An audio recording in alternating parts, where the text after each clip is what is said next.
In February of 2015, my uncle, who was only 43 years old, he went to bed one night and didn't wake up. He had a massive heart attack in his sleep. We come to find out a couple weeks later, and he left behind two young kids. And that he was like a second dad to me. And that's really when it shifted for me. I was in my sophomore year of college, and I just had made a promise to myself and God. And I just said, like, right then and there, like, I'm going to use this pain and turn it into my purpose.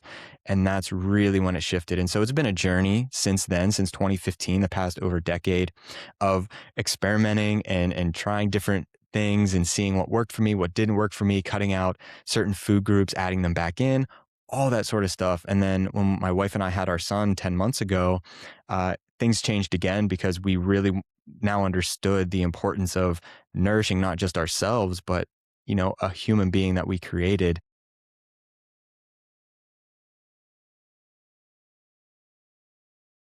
Welcome to Dedicated Joe, a podcast for men like me who want to get the most out of fatherhood. Because I discovered that being a dad can be more than just parenting or providing or surviving the chaos. Learn how I every day use being a dad to transform my identity and become the man I was meant to be. I'm your host, Joe Carr. Let's go.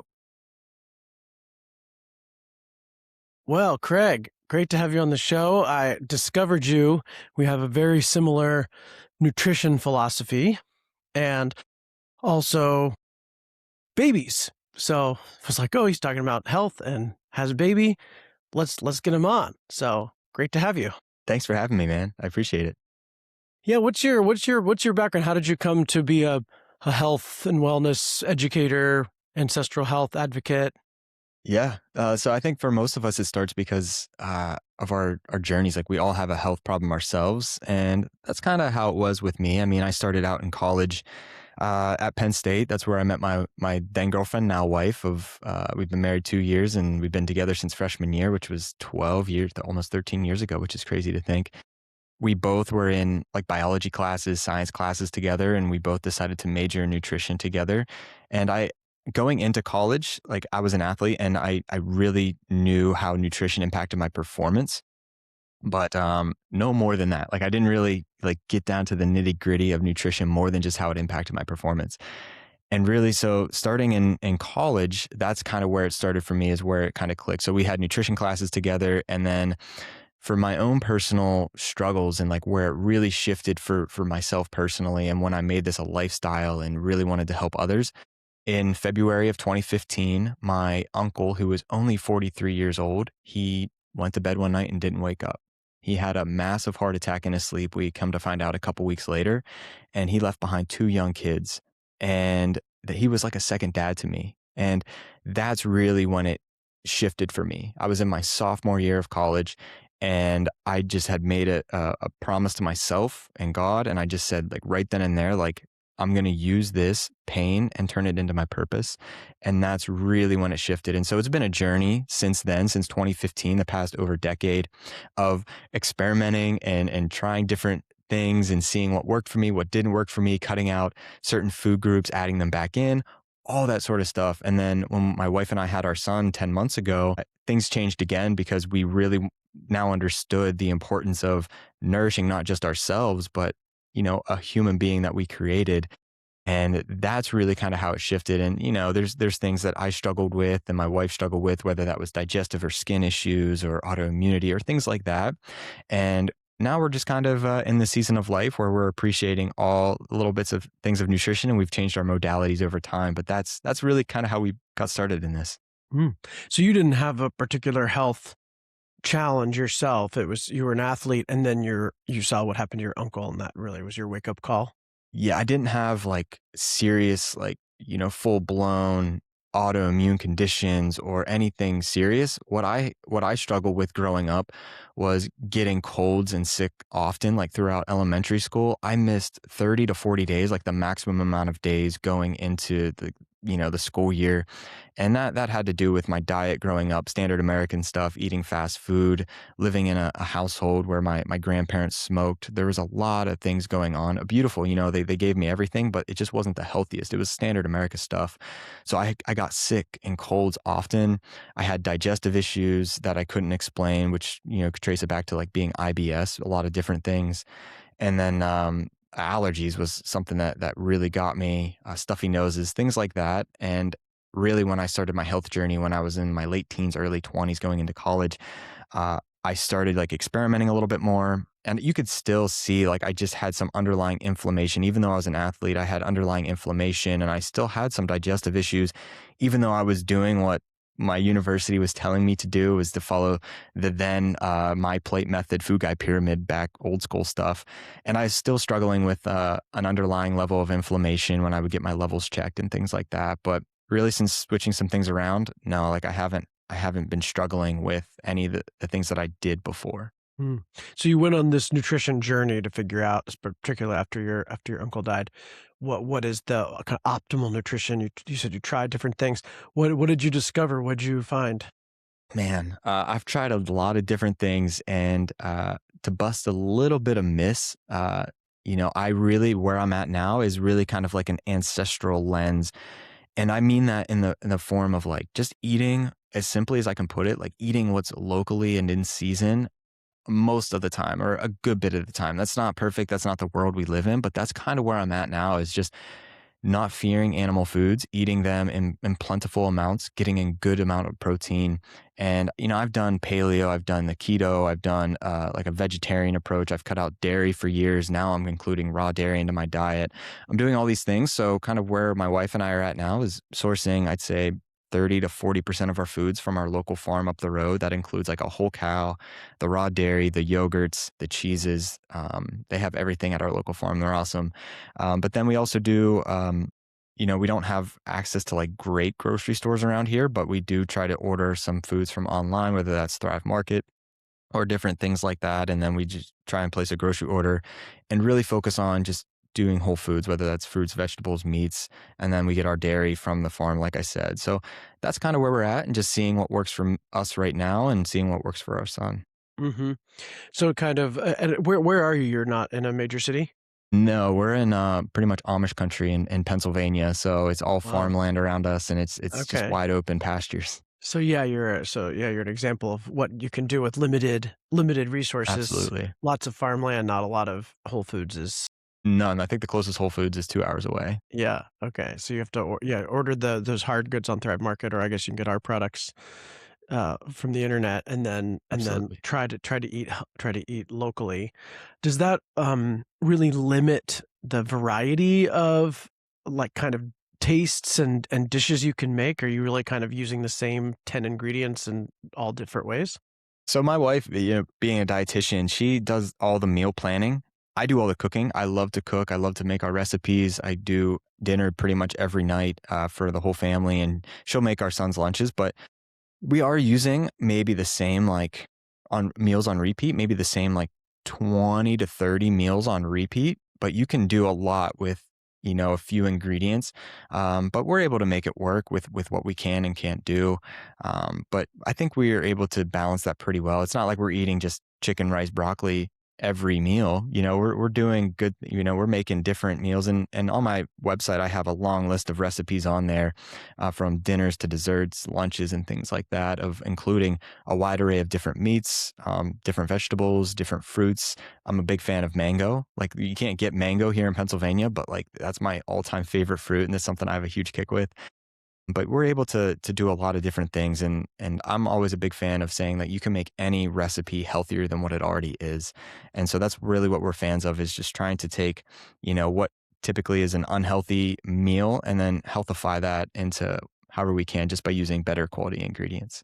Yeah, so is that just like changing the hamburger to grass-fed hamburger, or is that like sneaking in organ powders and veggie powders? Like, what's that look like? Yeah, so definitely upgrading the quality of the beef, because we're as healthy as what that animal has eaten.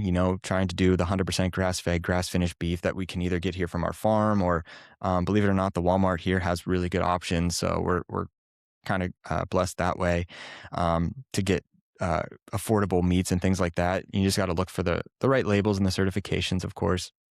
So what we're typically doing is just upgrading those ingredients, and then like you said, the organs, trying to blend that in foods. And my favorite ways to do that are maybe into like a paleo chili or in a meatloaf, or you can just do it in like a burger blend. So you can do like 80% ground beef with, you can blend up liver and heart and have it like that as well. Um, but yeah, those are the kind of things that we're doing to spice it up a little bit. So you get those from the farmer. When you get your whole cow, you're getting the organs, and then you're actually making your own ground blends? We've done that before. It's not the most convenient thing to do, but it's and definitely with limited time on our hands now with a 10-month-old, we can just buy. They have the packs already done for you, so it's like a 70 or 80 ground beef with the heart and liver in there. So Nice. it's a little bit more expensive, but if we want that, we can just buy for the convenience. Yeah, Force of Nature makes, they call it an ancestral blend. And I think they invented that term, but now other meat brands are starting to make these ancestral blends that have Right. organs blended in. Yeah, so those are pretty good. Our daughter will eat those, like especially seasoned well, like chili Oh or yeah. tacos, or you can't quite taste the liver in that, and it's pretty healthy. Yeah, that's my personal preferred way to do it because I think fresh is best. But then there's, the desiccated forms that you can get in capsule form. And that's what we're kind of sprinkling on our son's food. He's 10 months right now.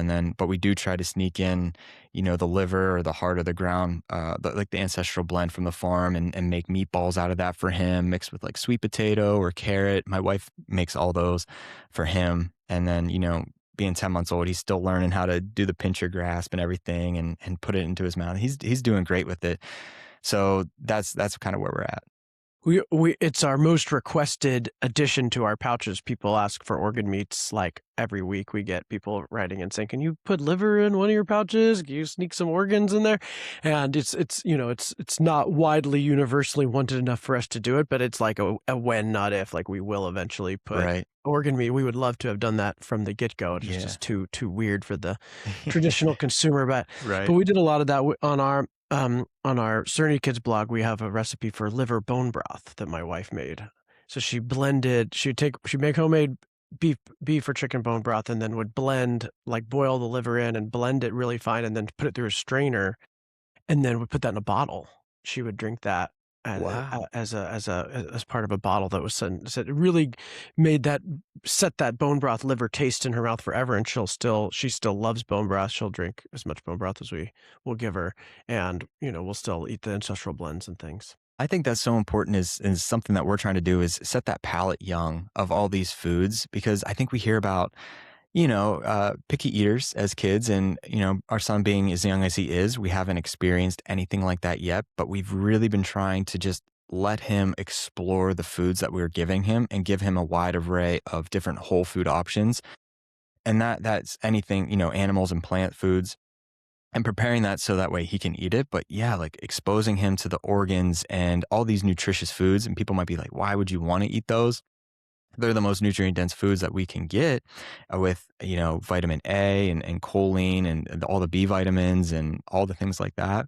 And so just trying to expose their palate. We don't like it because we probably didn't grow up with it. And if, you can start at a young age and continuously consume it, different cultures love this as they get older, but we don't here in standard America because we don't eat these foods regularly. So I think trying to expose at least our son to all these different foods at a young age and just seeing what he likes, what he doesn't like. He loves liver. I mean, maybe that'll change when he gets older, but when we put liver into his foods, he devours it. He Mhm.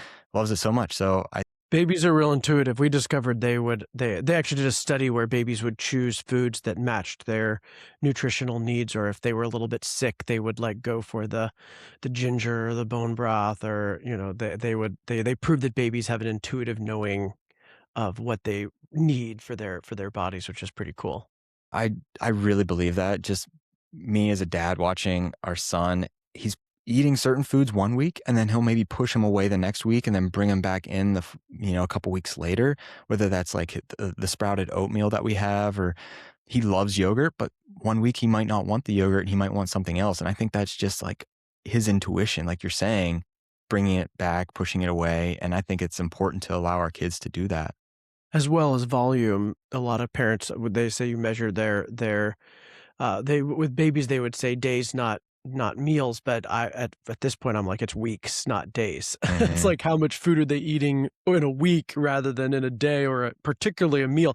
They might eat very little in one meal and then a lot in another meal. But at this point, our 7-year-old will like go a day or two eating almost nothing and then go a day or two eating a whole bunch. And it's fine. Like it's just her intuitive knowing of what her growth is phase. She's bulking and cutting, I guess, in this weird intuitive way. Yeah, that's so important. And I think that, that's one of the problems with this cookie cutter approach, like 3 square meals a day or the 6 small meals a day that at least we learned in nutrition classes in college is like you need to eat these.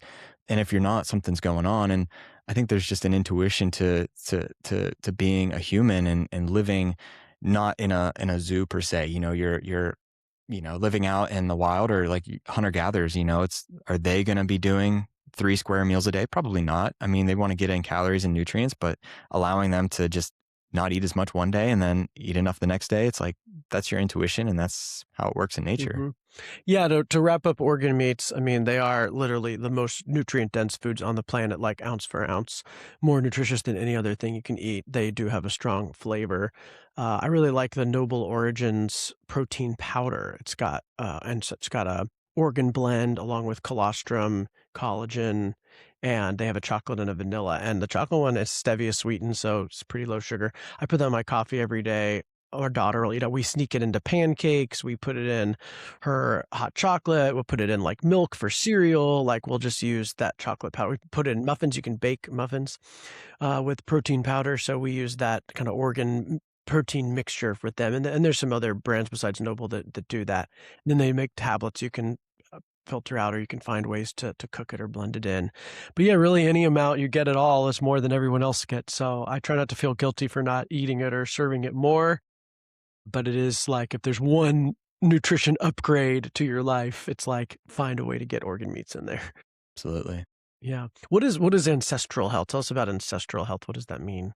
I think that's just getting back to our human roots and the most, I think people have this idea of ancestral health is, just kind of going outside, getting dirty, being covered in bugs and carrying a club around, or just they have this concept of ancestral health. To me, it's just getting in tune with what our body and our biology expects to be healthy. We are literally a living being and we spend 95% of our time indoors.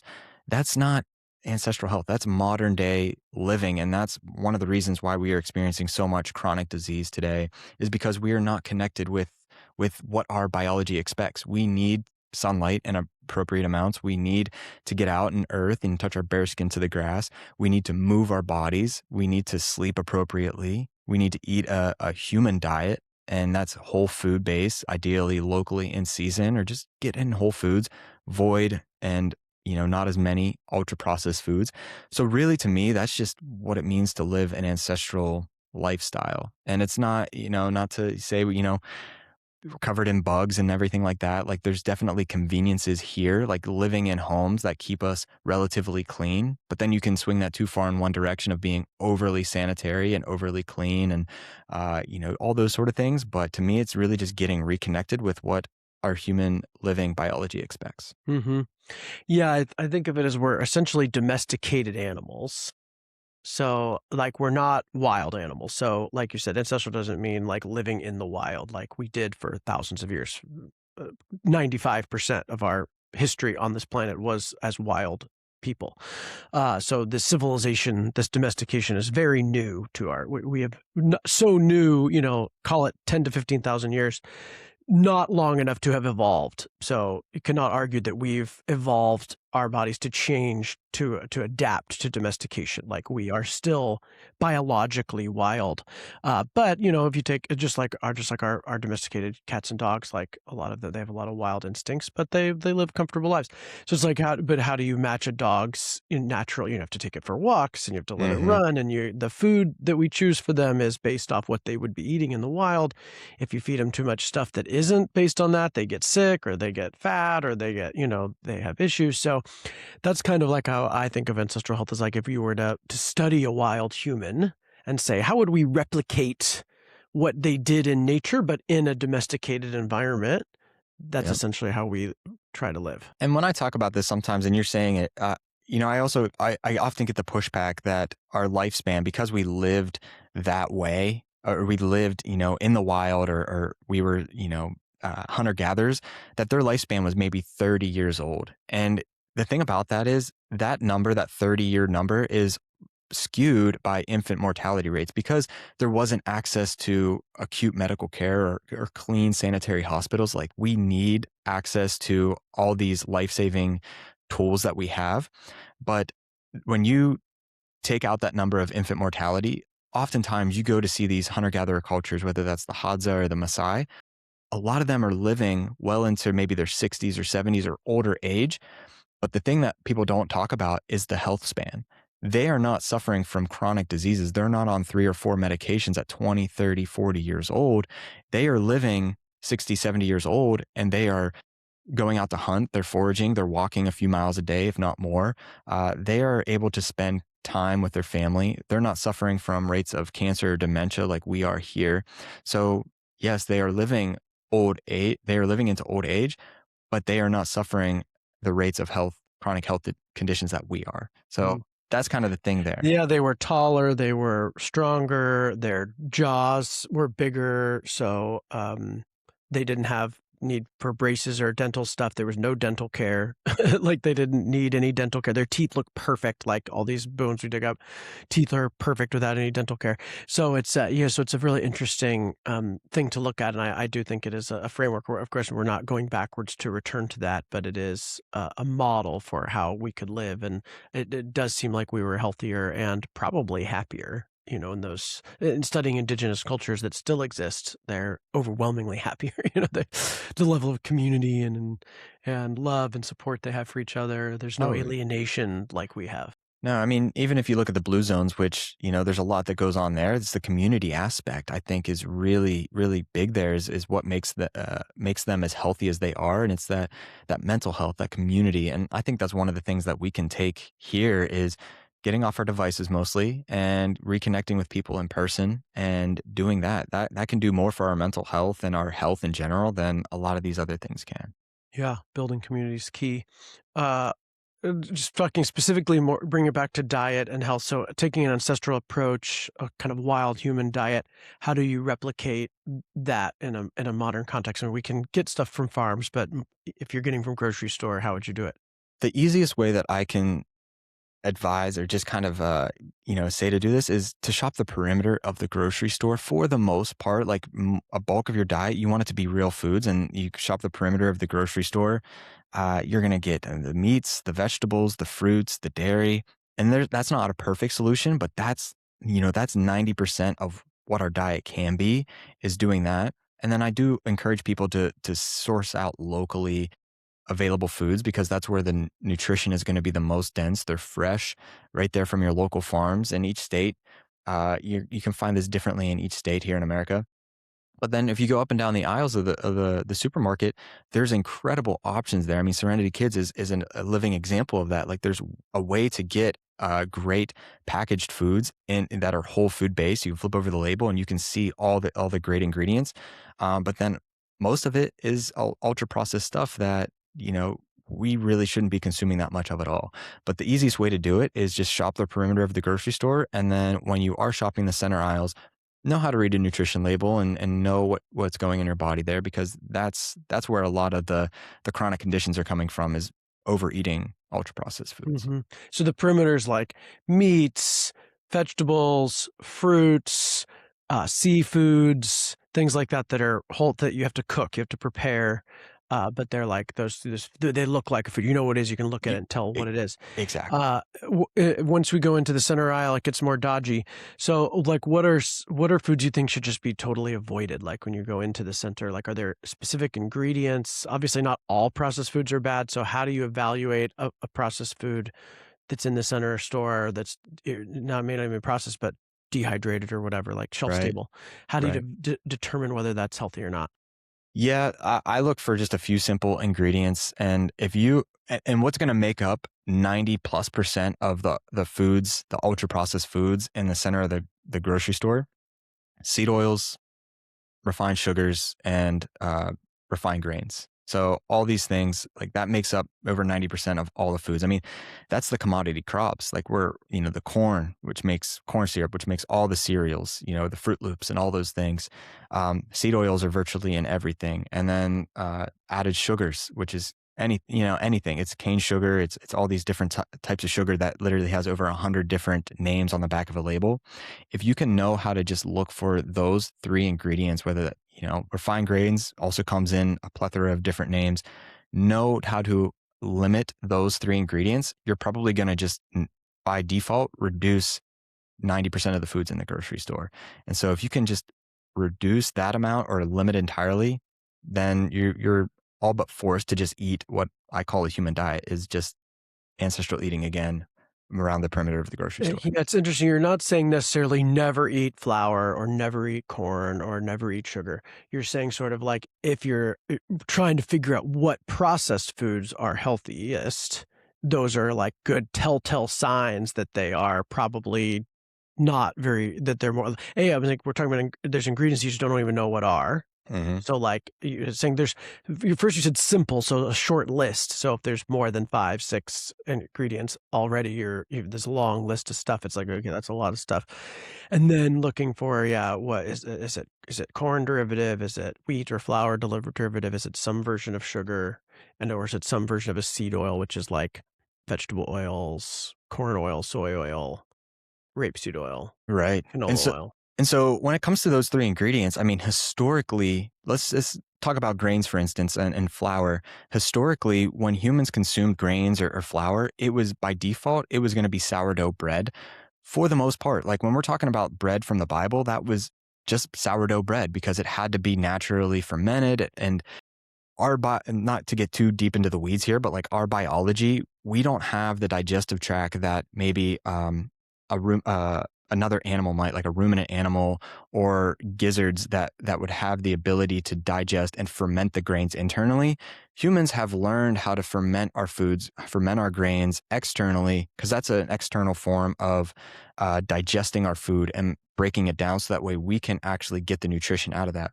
We're not doing that. We've taking shortcuts with trying to get all the high yield margins and everything like that. And then we're putting those foods into our body, and our bodies, I mean, autoimmunity, we're experiencing all these levels of issues. Corn, when we consumed corn, historically, it's been nixtamalized. That's just a very big word that just means it's basically been ground and sprouted in a way that makes the corn easier to digest.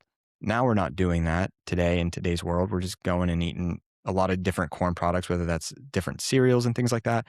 And then seed oils, there's virtually no way to have consumed seed oils before the past 100 years because it requires multi-million-dollar machinery to take grains and seeds. They're not vegetables. They're literally grains and seeds that you need high powerful mechanical machines to press into an oil. And then you're getting ancestrally inconsistent amounts of omega-6s and all these linoleic acid that has all these downstream side effects of putting toxins into our body that we really can't eliminate like ruminant animals might. So avoiding those three or just learning how to prepare your food more traditionally is what we're big fans of, making sourdough bread that's sprouting and soaking and fermenting it. And then knowing how to do all these other things you can talk more about, but that's what I'm a fan Yeah. of. Yeah, there and in the mainstream, there's not much discussion or debate about this. Like eating sourdough is obviously better than eating regular bread. Nixtamalized corn's better than regular corn. From an ancestral perspective, I mean, even the Bible was only 2,000 years ago. So bread, corn are still New. agricultural products, which are post, post wild human. Like wild Right. humans would not have had any amount of grain or any amount of corn. So from a pure wild diet perspective, you would say no grain is if you're pure, the paleo movement essentially argued that we should try to be as pure as possible.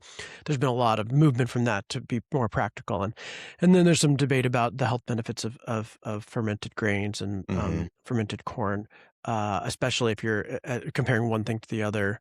There was this big movement to replacing grains with cassava, which is a root vegetable, and more paleo because it was a root veggie we would have dug up and eaten as wild, but it was processed into a flour and it's a resistant starch.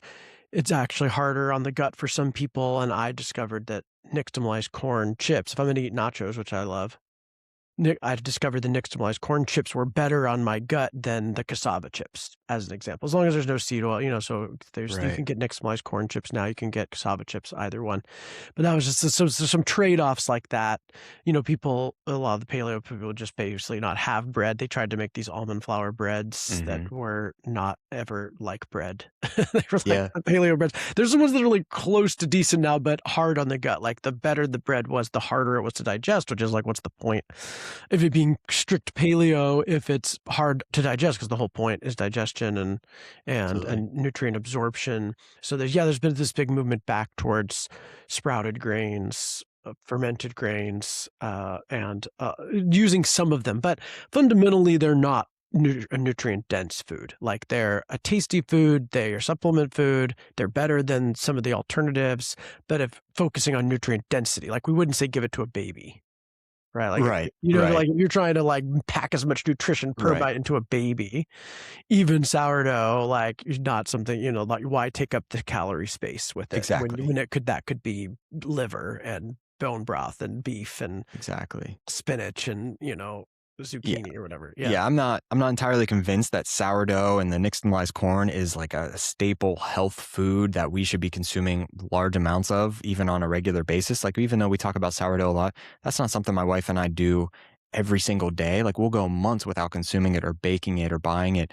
And there's a difference between buying the sourdough bread in the grocery store and then actually making it with just three simple ingredients. But yeah, I don't like that's not it's virtually nutritionally void. The benefits of the sourdough bread and the nixtamalized corn is simply for digestion. It's so your body can actually just digest it a little better and not have issues with it. But you're not going to get all the vitamin A and the choline and B vitamins in the amounts that you're going to get from beef or beef litter or bone broth or things like that, like you're saying. Yeah, it's a great delivery mechanism. You Oh, put a it's little delicious. liver, a little ancestral burger on a piece of sourdough, pretty tasty, or Delicious. get a bunch of butter in there.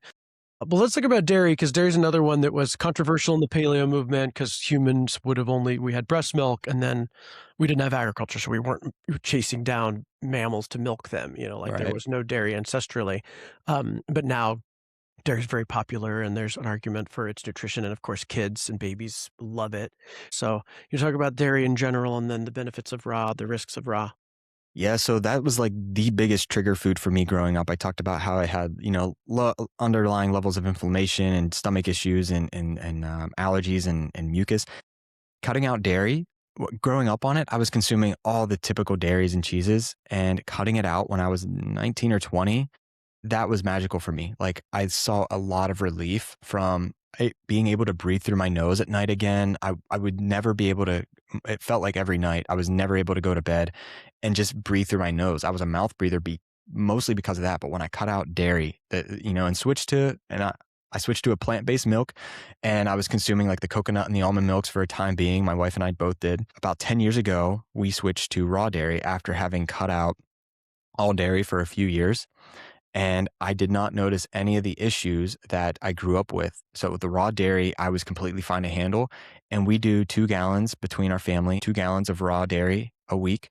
We do raw cheeses. We do the raw, well, it's Greek yogurt, but it's not raw because of the way the yogurt is made. And I make my own homemade kefir or kefir, however you want to say it. So that's basically just fermented raw milk, which lowers the lactose. It makes it more of a tart, sour beverage. But talking like historically about milk and the benefits of it or lack thereof, like you said, it's relatively new to our human diet, which is 10, maybe 12,000 years ago is the best evidence that we have of humans intentionally consuming dairy. Now, there was some evidence 49,000 years ago in South Africa. It's the Witwatersrand Cave. There was a cave painting of humans consuming milk. And so, which is really cool because we have evidence that humans may have been intentionally consuming milk that long ago, but that's still relatively new in our human timeline. But if you think about it, when humans would have killed an animal when we were hunters and maybe they would consume every part of that animal, organs, meat, bones, bone broth, there probably was some milk in the mammary glands of that animal in some of them. So maybe they were getting milk, but that's different than intentionally raising a cow and or a lactating mammal to consume its milk. So that's a little different. But when you're talking about like dairy, and I get this opposition all the time, is dairy and breast milk is for infants. Why should adults consume it? And that's like the number one pushback that I get when I talk about, hey, I consume dairy all the time, raw dairy all the time. And it is true. Like that's the only food that we are really designed to consume as mammals is our own mother's breast milk at the time we are born for maybe a couple years old or so. But then we grow out of that. So then I ask them the question, what foods are we designed to eat as humans?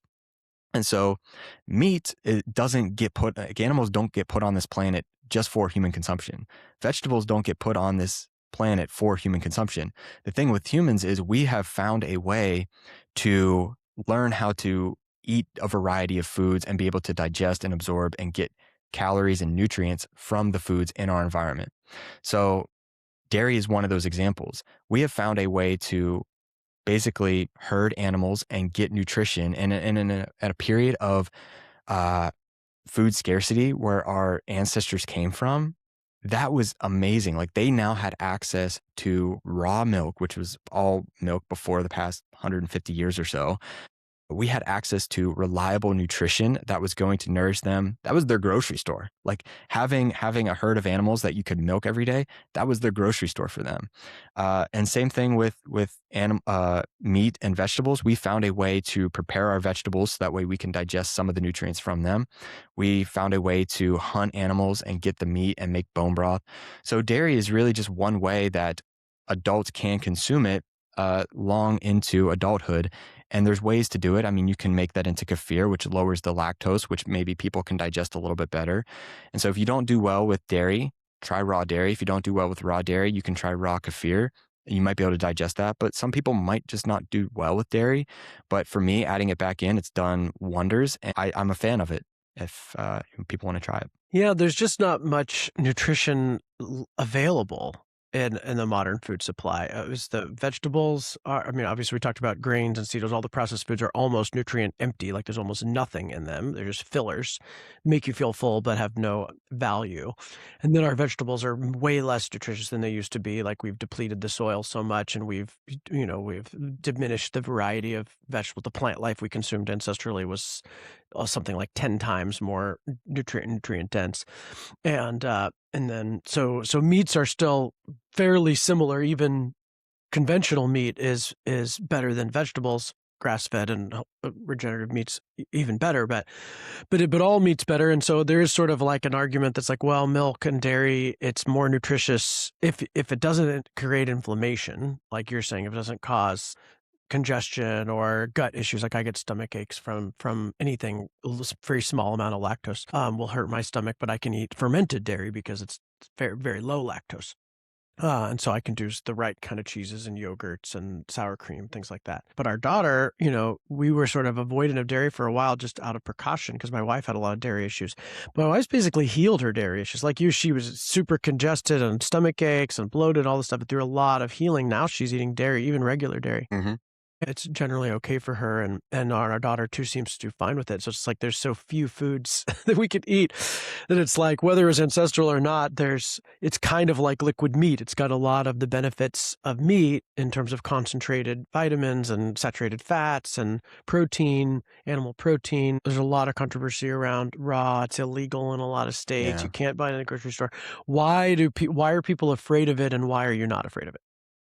This goes back, I mean, to the 1850s when we had humans, again, we tried basically domesticating and putting cows in zoos in the middle of large cities, Chicago and New York City. When cows and all these animals should be roaming in the wide open pastures, we put them next to distilleries and these cows, and we fed them the byproduct of the distilleries, which is grain mash. And so they were eating this filth that they shouldn't have been eating. They were living in their own filth. And then they were producing a terrible milk that ended up killing a lot of people, thousands of people in these major cities. And so the method that our government at the time in the mid 1850s decided to do was not to move these animals back out to wide open pasture and just have sanitary practices. It was to pasteurize the milk. which it worked. And pasteurization, and there's different types of pasteurization, which we could talk about.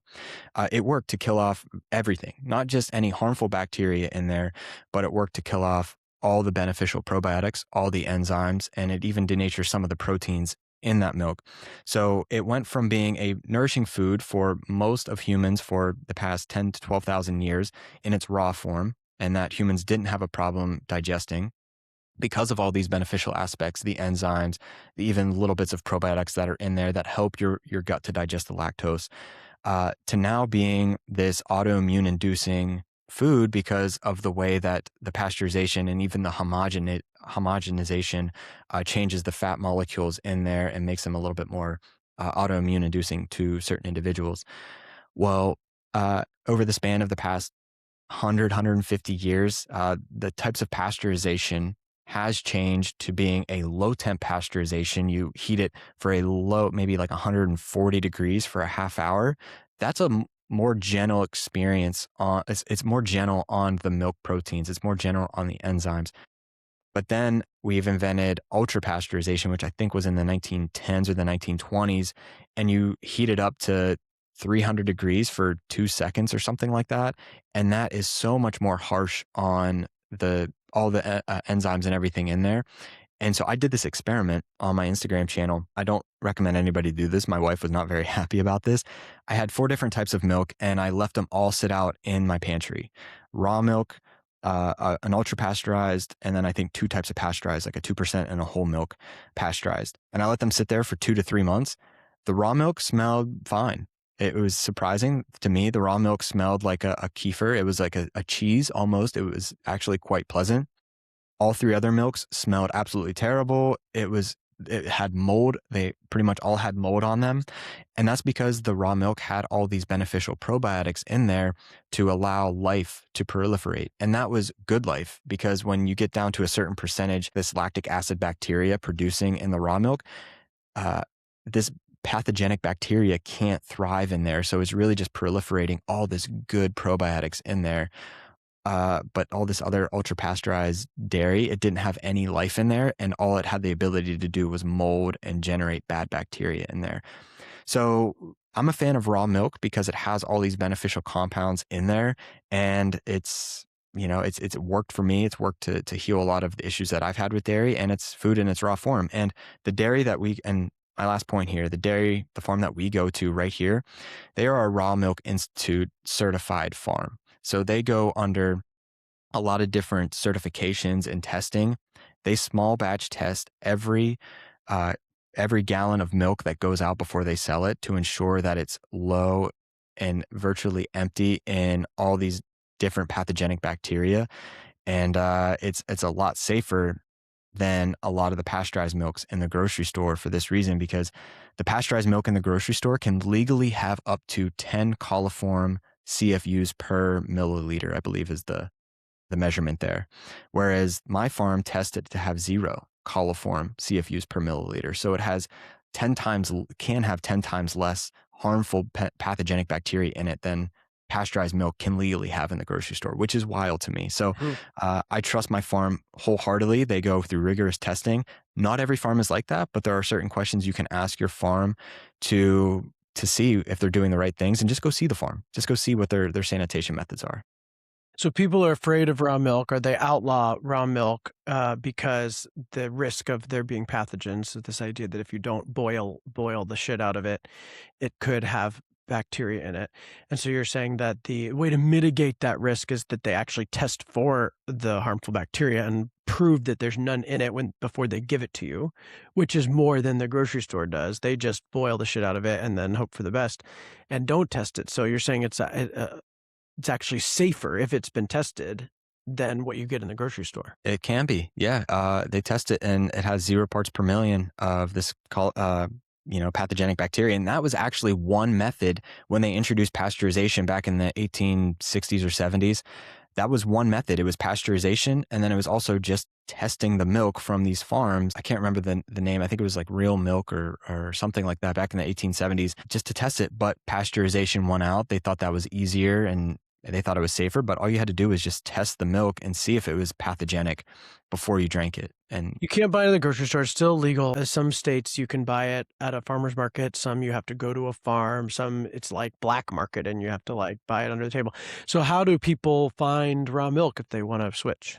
so I'm blessed to live in Pennsylvania. It's all legal here. You can even find it in some grocery stores here. It's completely legal to sell in grocery stores here. Different states have different laws, but if you go to realmilk.com, that's like a Weston A. Price website. You can find farms near you that sell it. You can see your state's laws. Some states, like mine, you might be able to find it in the grocery store. Some states, you have to buy it directly from the farm. Other states, you have to do a herd share. So you have to buy part of a cow and then it's legal for you to consume it that way. Other states, I think there's only two of them. New Jersey, I think, is one of them. And then maybe Nevada is completely illegal. Like you probably won't be able to find it at all unless it's like on the black market or something, which you can get in trouble if you're selling the milk that way. But then there's also ways, and this is true for a majority of states, it'll be listed as for cats and dogs or for pets only, for pet consumption only. And that's really just a loophole to be able to sell it in a health food store or a grocery store. So you can do that and you can buy it and it's literally the same milk. It's just a loophole to be able to sell it to humans. And then the last way, it's not raw, but like I was talking about the low temp pasteurization, there are these companies, there's a few of them in the grocery store that sell in most grocery stores that sell low temp pasteurized milk. So it's the closest that you're going to get to raw. I believe it's heated for like 30 minutes for 100 at 140 degrees. So it's still a little bit gentler. And I know a lot of people have said they can handle that pretty well. But you can try that out. It's as close to raw as you can find. Great. So let's talk about babies. I love to go through kind of pregnancy, what to eat in pregnancy, what to eat in postpartum for mom, and then what to feed babies. The more I ask this question, the more it turns out to all be the same stuff. So Yeah. it's sort of like what you feed in pregnancy, postpartum is almost the same. So how did you approach, given your guys' focus on this, it was fairly recent. You went through the pregnancy, postpartum phase.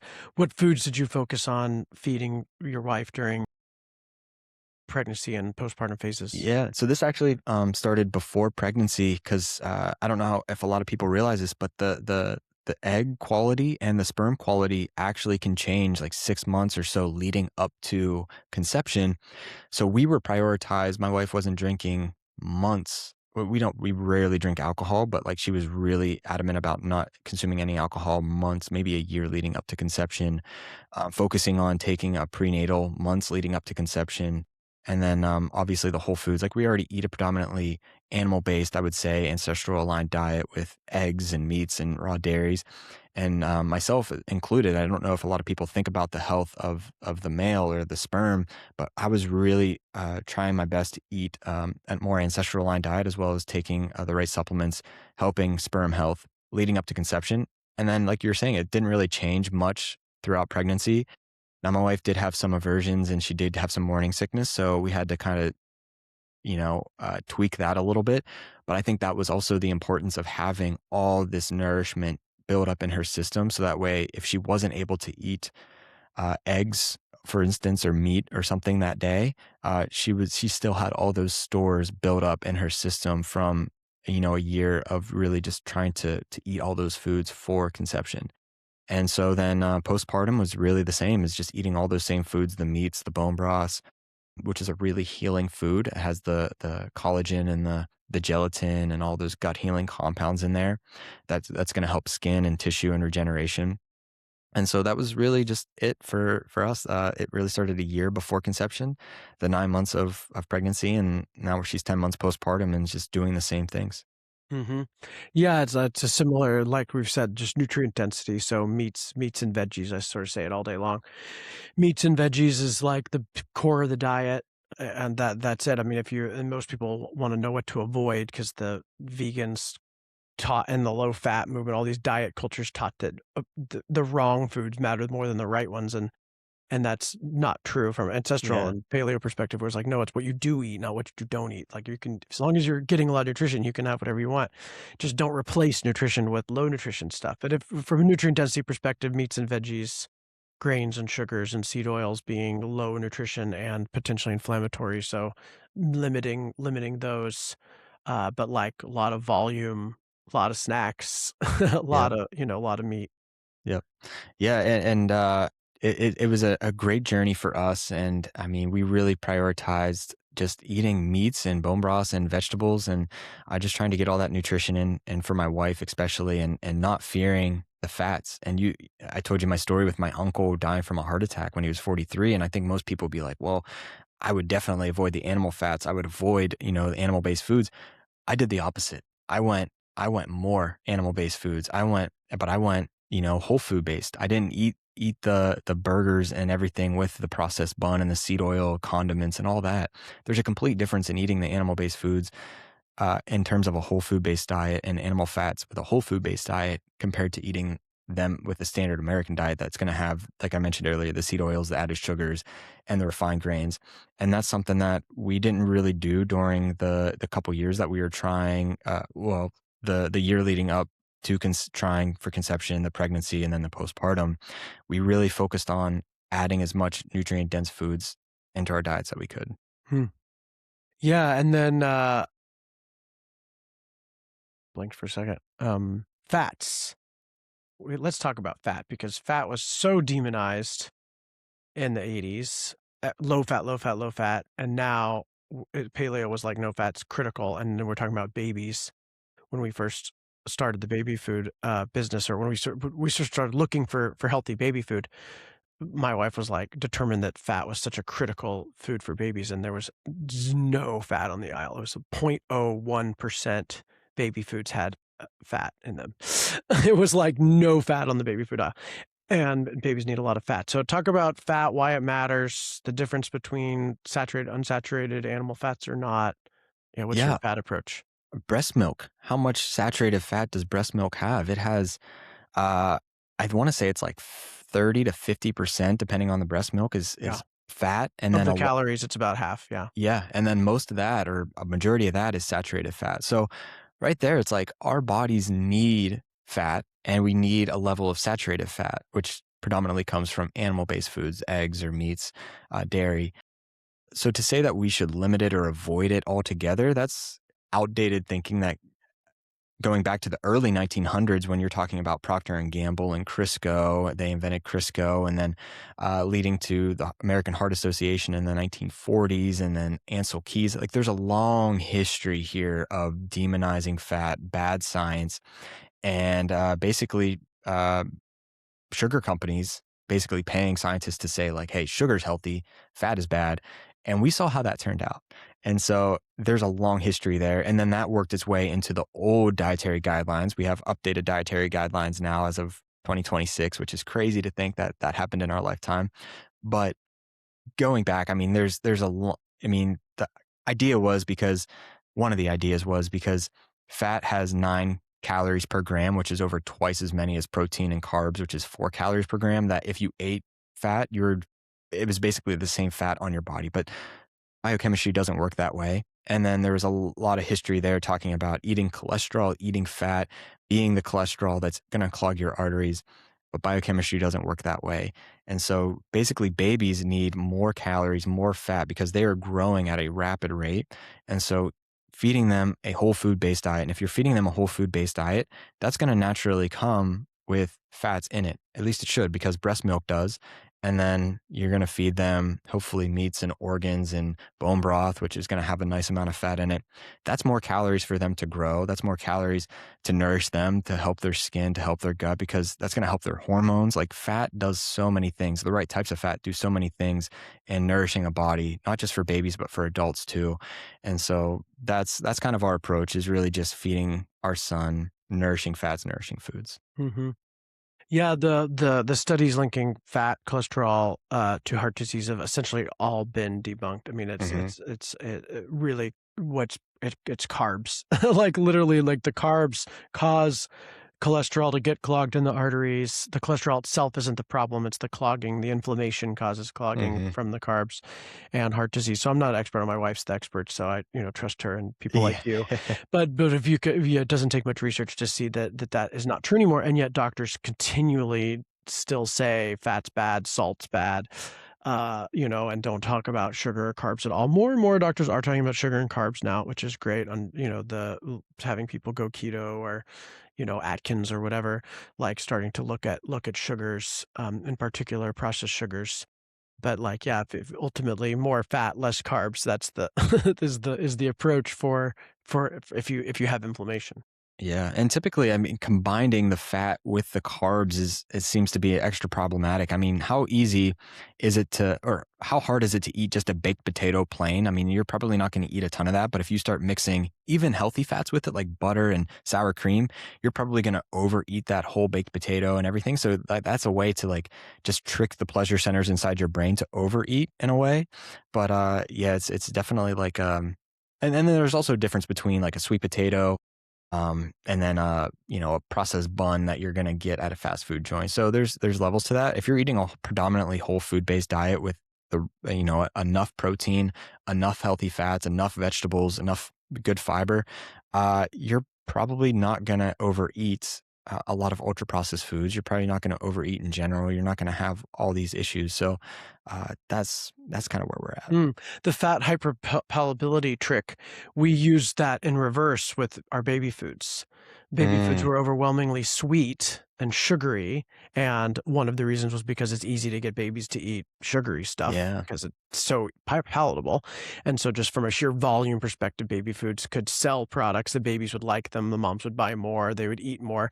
They had to eat a lot more of them because there's not much nutrition in them. mm, And so what we did was we replaced that sweet with fat. We fat supplement all our baby foods, olive oil, animal yeah, fats, coconut, and and that creates the palatability and the satiation for babies, and they love it, and they want to eat more and more of it because they're getting this really good fat, they love it, and it's really good for them at the same time. So I think that's really important for babies. If you give yeah. them enough fat, they won't actually crave the carbs or sugars as much because they're getting that satiation in a better way. Yeah, I see that in my son. He will devour an entire Serenity Kids pouch. When he was younger, he went through about half of it because he was only like what, 6 months old. But now that he's 10 months old, he goes through one in like 5 minutes. He'll just down it and he loves it. I mean, all the flavors, the bison, he loves all of them. The salmon one especially. But I do love that there's the olive oil in there and then the healthy fats, and it's like the perfect combination. And he's in developing his palate young for that satiety, that the healthy fats and the vegetables and the meats. I think he's at a good place with his palate right now to have these whole foods, and that's a great way to get it in. Yeah, what are other besides our pouches, of course, what are the foods you're focusing on in that kind of 6 months to 1 year, like this early food introduction? Yeah, I wanted to be intentional about that, and so did my wife, of course. And I put out a blog, and I laid out what we did, and I talked about the first food that we introduced, which was organic chicken stock. So we went to our local farm and got a whole chicken, a soup chicken, boiled that down, and then, or I think we roasted it first and then boiled it down and basically made a stock. So it was really gelatinized because of all the gelatin in there. And I think we added chicken feet to that too, maybe like 6 or 8 chicken feet. So it made it really It's a gelatinous. good trick. Yeah. Yeah. Oh, it made it Or like even chicken jello. wings, you can buy, like, frozen chicken wings and Yeah. throw them in there. They're They're easy to super find. full of gelatin. Yeah. That was the first food other than breast milk. So at like 6 months old, he had that and he loved that so much. Like we would feed it to him on a spoon and he just loved that. And then there was maybe, over the course of the next month or two, we introduced maybe like 20 to 30 different You were foods. feeding the gelatinous portion of the from the broth, is that what you're saying? You were Yeah. spoon feeding the, like, because with bone broth, you leave in the fridge, it gets that gel. So instead of warming it and drinking it, you were using it like We a did food? sometimes. We did both. Yeah, we Yeah. did both. I've never And heard of that. It's a really good idea, though, because babies love that texture mhm. and all the good that is the collagen, like the coagulation is the collagen gelatin. We wanted to do both, and all the other foods that we introduced, whether that was the beef and the eggs, we wanted to do it a few different ways to see which way he liked best or, which way it worked for him.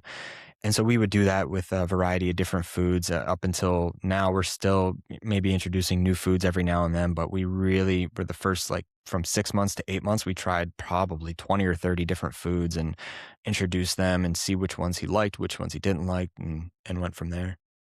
Yeah.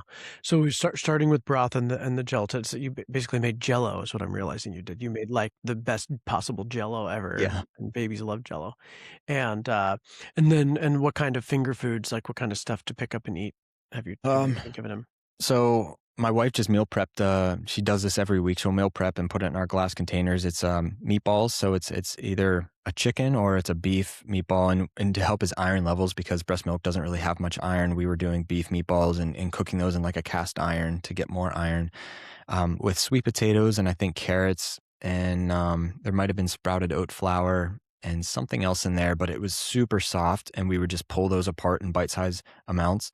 And then we would have scrambled eggs, and we would just basically pull those apart so he could go and pinch them and pick them up. Yogurt is super easy. We just spoon feed that to him. He loves raspberries, and we'll just let him basically eat a raspberry and he'll suck on that. We have followed somewhat of a baby-led weaning approach. We would give him like hunks of steak and like finger-sized portions and just let him chew on a hunk of steak. Uh, You can do that with liver too. We would do mm. frozen liver, Oh, and it's wow. kind of like a teether. Well, that sounds They great. can and they chew on this frozen raw liver, Wow. and they're getting some of the vitamins from it, and it's like they enjoy it, like it's like they're teething on raw liver. I don't think we've tried that. We do have like a mold that you can put like a popsicle in, and he sucks on it that way. But we haven't tried the You raw can put liver. our pouches in that. You can make a little pouch popsicle. Freeze them. Yeah. Oh, that would be great. I don't think we've tried that. We've Yeah, it's a done fun like idea. You can put raw milk in there, you can put electrolytes, you put bone broth. We made bone broth everything. popsicles. Oh, She would teeth on, like, frozen bone broth or frozen pouches. there's a variety of so many different things that parents can do, and so many things that they can do to get any like picky kid to eat. But that's what we were trying to do, and just different foods like that. And we've kind of come back to our own, maybe like 10 foods on rotation, which is really just beef, eggs, the Greek yogurt we get from our farm, and then certain fruits. He loves raspberries, he loves strawberries. So that's kind of what we keep on repeat. Yeah, berries are great fruit. Fruits, fruit can be controversial too around is it good? Is it not? Is it too sugary? Or should we give any fruit at all? The fruit pouches are highly pasteurized, similar to what you're talking about with the milk. Mm, Is the fruit pouches are made that way. They boil the fruits for a long time to make them shelf stable, and essentially turns it into jam. Like it boils off any vitamins. They usually skin it so that it'll puree nice, so you're losing the fiber. And so you end up with just like pure sugar in a sugar water, in a pouch. But like whole fruits, have a lot of value, especially berries, 'cause they're high antioxidants and they're not that sugary. Like right. berries are the lowest sugar fruits compared to your mango you like, Oh, I love it. which is very high sugar. But Very. like, so it's in moderation as part of a balanced diet, fruit plus veggies plus meats, giving the variety. I think it matters And more than and just and excluding. full disclaimer, and we always lead with protein, even with our own diets. Like we'll always lead with protein with our son, and make sure he has the meat and the egg or the Greek yogurt, and then it's like fruit is kind of like that supplement on the side. It's not like we lead with the sweet. We want to lead with protein. We want to lead with the healthy fats.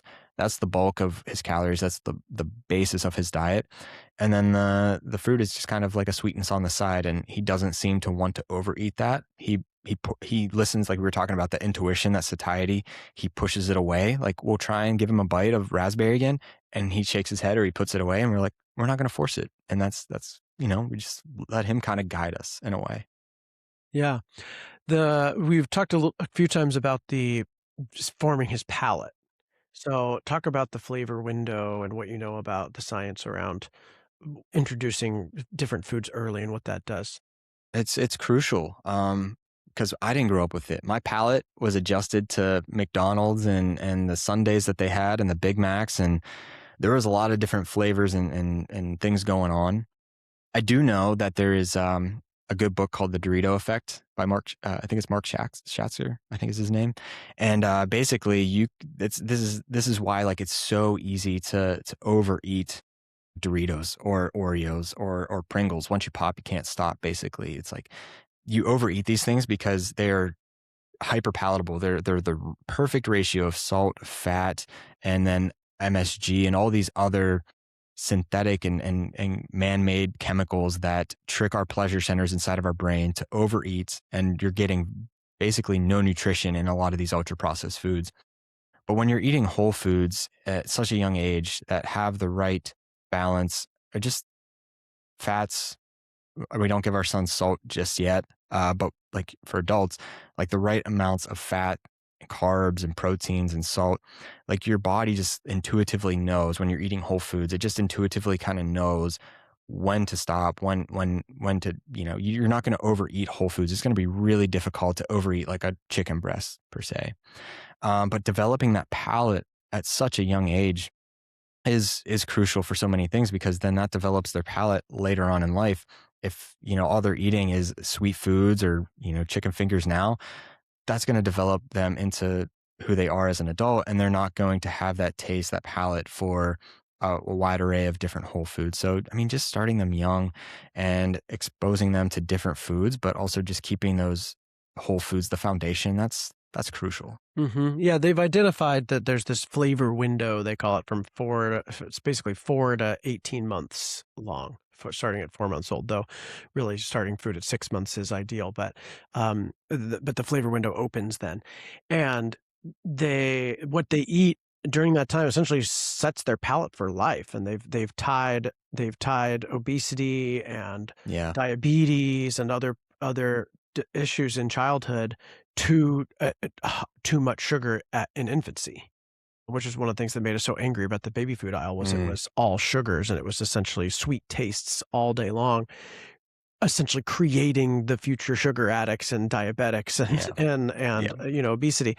And then the converse is true. If you feed them meats and vegetables and bitter flavors and umami flavors and sour flavors, they will have a much more balanced diet throughout life and have better overall health. And so it's a critical time that I don't think a lot of parents really realize. And I can attest, and anybody that's kind of gone through a health transformation can probably attest as well, that it's hard to undo that. I mean, that's why I think change is hard. Maybe for me, it was when I was in my early 20s, that kind of getting that momentum of changing your lifestyle and changing your diet. People go back to what they know. They shop at the grocery store with what they know, and they maybe try like maybe I would make the most amazing healthy recipe, and maybe they don't like it because they're not used to those flavors. The intense natural, like natural flavors has a whole different meaning in the marketing world, but like just the real flavors of real food, they might not like that as much as they would their boxed meal that maybe they're already eating. And I think it's so crucial to start that at such a young age, because it's a lot harder to try and change habits. It's hard to teach an old dog new tricks, if you will, Yeah. when you're older. Yeah. How do you, as a dad and as a family leader, uh, keep this nutrition philosophy without being like the food police Yeah. or creating this sense that some foods are evil and some are good, and creating like stress or tension around food?